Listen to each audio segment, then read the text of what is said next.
کیا ہے، میں ان تمام تفسیروں کا خلاصہ 3 باتوں میں بیان کرتا ہوں۔ پہلا قول یہ، حضرت انس رضی اللہ عنہ فرماتے ہیں رسول کریم صلی اللہ علیہ وسلم نے ارشاد فرمایا اللہ کے فضل سے مراد قرآن ہے، اور اللہ کی رحمت سے مراد اللہ نے تمہیں قرآن پڑھنے کی توفیق عطا فرمائی، اس پر عمل کی توفیق عطا فرمائی۔ دوسرا قول یہ، اللہ کے فضل سے مراد قرآن ہے اور رحمت سے مراد اسلام ہے۔ تیسرا قول حضرت ابن عباس رضی اللہ عنہما، وہ فرماتے ہیں اللہ کے فضل سے مراد قرآن ہے، رحمت سے مراد محمد صلی اللہ علیہ وسلم ہے، وما ارسلناک الا رحمت للعالمین۔ اللہ فرما رہے ہیں محمد صلی اللہ علیہ وسلم اللہ کی رحمت ہے، اللہ نے یہ رحمت تمہیں عطا فرمائی ہے، فلیفرحوا، اس پر خوش ہو جاؤ۔ آپ کی تشریف آوری ہوئی، انسانیت کو رحمت ملی اللہ کی طرف سے، اب اللہ فرما رہے اس پر خوش ہو جاؤ۔ تو خوش ہونے کا تعلق ہماری پوری زندگی کے ساتھ ہے۔ رسول کریم صلی اللہ علیہ وسلم کی تشریف آوری پر ہر مسلمان خوش ہے، اور یہاں اللہ نے خوش ہونے کا حکم دیا ہے۔ خوشی کا تعلق دل کے ساتھ ہوتا ہے، خوشی کا تعلق خارج میں نہیں ہے، خوشی کا تعلق کسی چیز سے نہیں، خوشی کا تعلق ہمارے دل سے ہوتا ہے۔ سب سے پہلے خوشی یہ دل میں پیدا ہوتی ہے، اسی لیے امام قرطبی فرماتے لذت فی القلب بادراک المحبوب، محبوب کے مل جانے سے دل کو جو خوشی ہوتی ہے اسے فرح کہتے ہیں۔ حضور صلی اللہ علیہ وسلم کو اللہ رب العزت نے سال کے تمام دن عطا فرمائے ہیں، آپ ہمارے لیے کسی ایک دن والے نبی نہیں کہ اس دن میں خوشی کی جائے باقی دنوں میں خوشی نہ ہو، نہیں۔ پھر اللہ رب العزت نے فَلْيَفْرَحُوا ارشاد فرمایا، فَلْيَحْتَفِلُوا نہیں فرمایا۔ فَلْيَفْرَحُوا کا معنی ہے خوش ہو جاؤ دل سے۔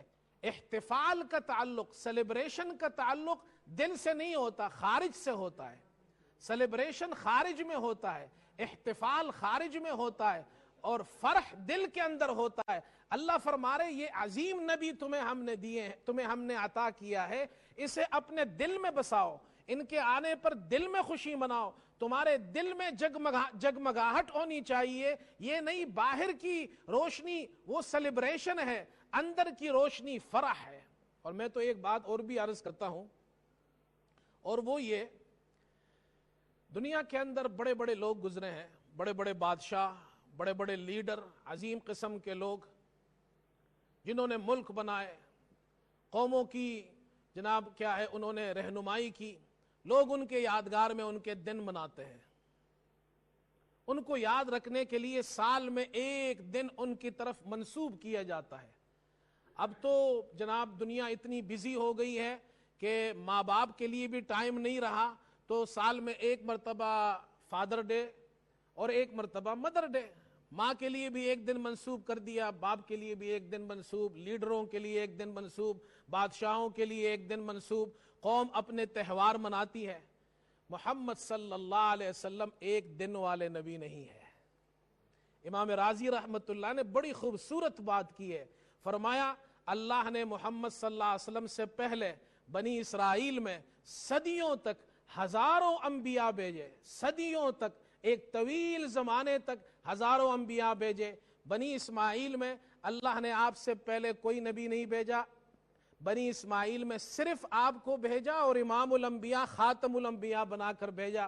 فرمایا بنی اسرائیل میں طویل عرصے میں ہزاروں انبیاء بھیجے اور ہزاروں انبیاء طویل زمانے میں بھیجے، لیکن بنی اسماعیل میں ایک امام الانبیاء بھیجا اللہ نے، اور قیامت تک کا طویل زمانہ اللہ نے ان کو عطا فرما دیا۔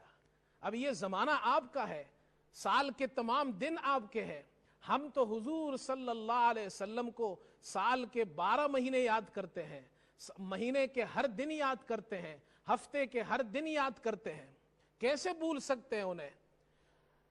اب چھوٹی سی ایک مثال دیکھیے، دن میں 5 مرتبہ اذان ہوتی ہے، اشہد ان محمد الرسول اللہ 2 مرتبہ ہر اذان میں کہا جاتا ہے، 10 مرتبہ اذان میں ہم آپ کا ذکر کرتے ہیں، مؤذن آپ کا نام لیتا ہے، سننے والا بھی وہی کہتا ہے۔ اقامت کے اندر 10 مرتبہ دن میں آپ کا نام لیا جاتا ہے، سننے والا بھی کہتا ہے۔ ہر اذان کے بعد پھر درود پڑھا جاتا ہے اور اذان کی دعا پڑھی جاتی ہے 5 مرتبہ ہر مسلمان اذان کے بعد درود پڑھتا ہے کم از کم۔ آگے چلیے، نماز ہوتی ہے، نماز میں اتحیات جس کو قاعدہ کہتے ہیں، قاعدے میں ہم بیٹھتے ہیں اتحیات اور درود پڑھتے ہیں، اس میں صلاۃ و سلام ہر مسلمان پڑھتا ہے۔ اور آپ اندازہ لگائیے نماز کی جو سنت مؤکدہ، واجب اور فرض جو نمازیں ہیں، یہ کل 32 رکعتیں ہیں دن میں، فجر سے لے کر عشاء تک۔ ان میں جو اتحیات اور اللہم صلی علی محمد، السلام علیکہ ایہا النبی، اللہم صلی علی محمد جو ہم پڑھتے ہیں، 17 مرتبہ السلام علیکہ ایہا النبی ہم پڑھتے ہیں اور 11 مرتبہ درود پڑھتے ہیں۔ اب آگے ایک بات سنیے، مجھ سے ایک آدمی نے کہا آپ صلاۃ و سلام کو مانتے ہیں اجتماعی شکل میں؟ میں نے کہا جی بالکل مانتے ہیں۔ ہم دن میں 5 مرتبہ صلاۃ و سلام پڑھتے ہیں، 17 مرتبہ سلام پڑھتے ہیں، 11 مرتبہ صلاۃ پڑھتے ہیں کم از کم، اجتماعی شکل میں پڑھتے ہیں، نماز کے اندر پڑھتے ہیں، مسجد کے اندر پڑھتے ہیں، امام کے ساتھ ایک گیدرنگ میں پڑھتے ہیں، بیٹھ کر پڑھتے ہیں، آہستہ پڑھتے ہیں، صلو کما رأیتمونی اصلی، حضور نے ہمیں یہ طریقہ بتایا ہے صلی اللہ علیہ وسلم۔ 5 مرتبہ کم از کم اذان کے بعد انفرادی درود پڑھتے ہیں، اور 5 نمازوں میں جناب کیا ہے 17 مرتبہ سلام اور 11 مرتبہ درود، یہ کل کتنے ہو گئے؟ 28 مرتبہ۔ 28 مرتبہ ہر مسلمان کم از کم اجتماعی شکل میں روزانہ مسجد کے اندر درود و سلام پڑھتا ہے۔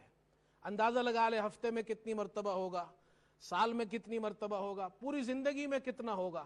یہ اللہ کے رسول صلی اللہ علیہ وسلم کا ذکر اللہ نے اتنا عام کر دیا ہے، اس کے لیے کسی ایک دن کی ضرورت نہیں ہے۔ یہ وہ نبی نہیں ہے کہ انہیں آپ کسی ایک دن میں یاد رکھیں گے، نہیں۔ دنیا میں ایک ملک سے اذان شروع ہوتی ہے تو پوری دنیا میں 24 گھنٹے اذان میں اشہد ان محمد الرسول اللہ گونجتا رہتا ہے۔ اذان میں نماز کے اندر درود و سلام پڑھا جاتا ہے، 24 گھنٹے درود و سلام پڑھا جا رہا ہے، 24 گھنٹے آپ کا ذکر ہو رہا ہے۔ انفرادی درود و سلام بھی ہم پڑھتے ہیں اذان کے بعد، اجتماعی درود و سلام بھی ہم پڑھتے ہیں نماز کے اندر۔ یہ وہ درود و سلام ہے جو اللہ کے رسول صلی اللہ علیہ وسلم نے امت کو سکھایا ہے کہ اللہ کے رسول صلی اللہ علیہ وسلم کا ذکر 24 گھنٹے ہو رہا ہے، اس کو کسی ایک دن کے ساتھ، ایک وقت کے ساتھ خاص نہیں کیا جا سکتا۔ آپ کی شان کسی بادشاہ کی طرح نہیں، کسی لیڈر کی طرح نہیں، دنیا کے تمام بادشاہ، تمام لیڈر آپ کی جوتیوں پر قربان۔